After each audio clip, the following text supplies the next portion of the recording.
Hello and welcome to Mr. Barton's Web Whizz video number 14, where this week we have a special Christmas edition. Because yes, it's that time of the year where both yourself and your students are counting down the days, the periods and the minutes until you finally break up for the Christmas holidays. And during those last few days, you may be tempted to break away from the constraints of the national curriculum and dabble in what is well known as a fun lesson. Now, the temptation may be to slap on a little DVD, but I tend to find kids get a bit sick of watching DVDs in that last few days or so, and they never get to see the end of the film anyway in the 1 hour lesson, so I often like to do a bit of a quiz. And if you're that way inclined, then hopefully a few of these suggestions might just help you along the way. So one that I discovered fairly recently is this. Now, if you Google math, because it's a bit of an American thing, give it a bit of Christmas and pop in PowerPoint at the end, and then it's actually the second one down here, holidays.ppst. Give that a bit of a click and you get this website. And it's got quite a few nice little Christmas things on there. But the one that I particularly like is this. If you give that link a click and you scroll down, what you get is Christmas Jeopardy. Now, for those of you who don't know, Jeopardy is an American game show, where the contestants are given the answer first and they have to come up with a question. And if you download that, it takes a while because it's quite a big file, but I've downloaded it here.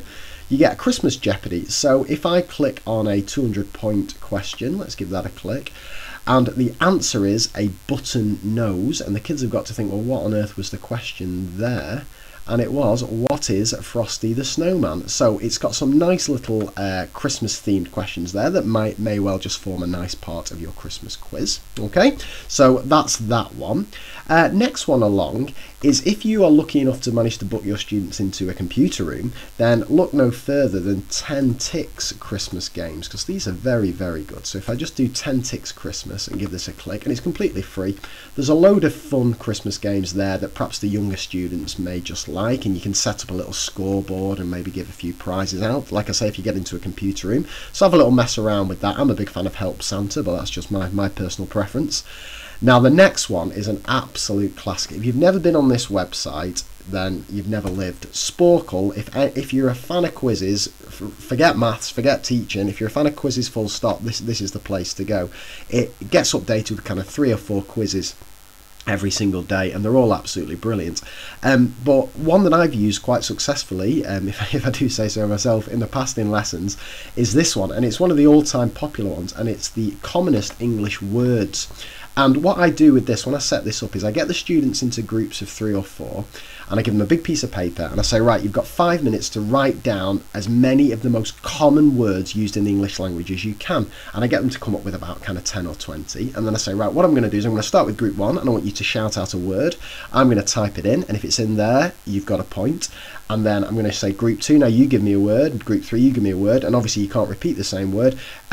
Every time someone who gives me one that isn't on the list of 100, they don't get the point, and you just keep going around until the end of the 12 minutes. So I'll give you a little example. If you type in then that's the number 1, and let me think, now, I think that's it, nose 56, and now is 73, and so on. So that works quite well on the interactive whiteboard, and the kids have got a load of words down, and they just shout them out, and you're ticking them off and giving them points and so on. So I'd recommend that one. That's quite a fun Christmas activity.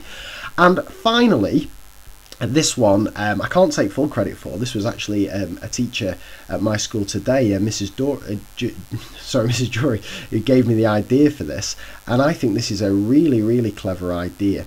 And I'm a massive fan of music quizzes, but in the past I've tried to take samples or tried to stop and start the iPod left, right and centre to try not to give anything away. And I'm not cutting edge with the music these days, as the kids will tell me, so I don't have all the modern stuff. But, well, who needs it? All you need is a laptop, a pair of speakers, and Amazon. So I've just hopped onto Amazon here. I've got on now, that's what I call Music 80. And if you have a little scroll down here, this only came out last week. What you can actually do is that you can play samples of these songs, and it always picks really nice samples from the middle of the song. So say I want to give a bit of this one, Moves Like Jagger. I just click that.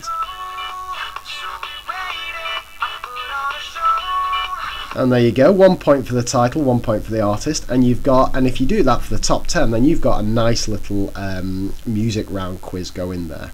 So there's a few little ideas for you. If you've got any good quiz ideas of your own, Christmas themed or whatever, please feel free to share them on the TES resource page, and that I'm sure will be helpful to all people. And all that remains is for me to wish you all a very Merry Christmas. I'll be back with some fresh WebWhiz videos in the new year, but until then, take care, enjoy a well-earned rest, and I will see you in a few weeks' time. Bye for now.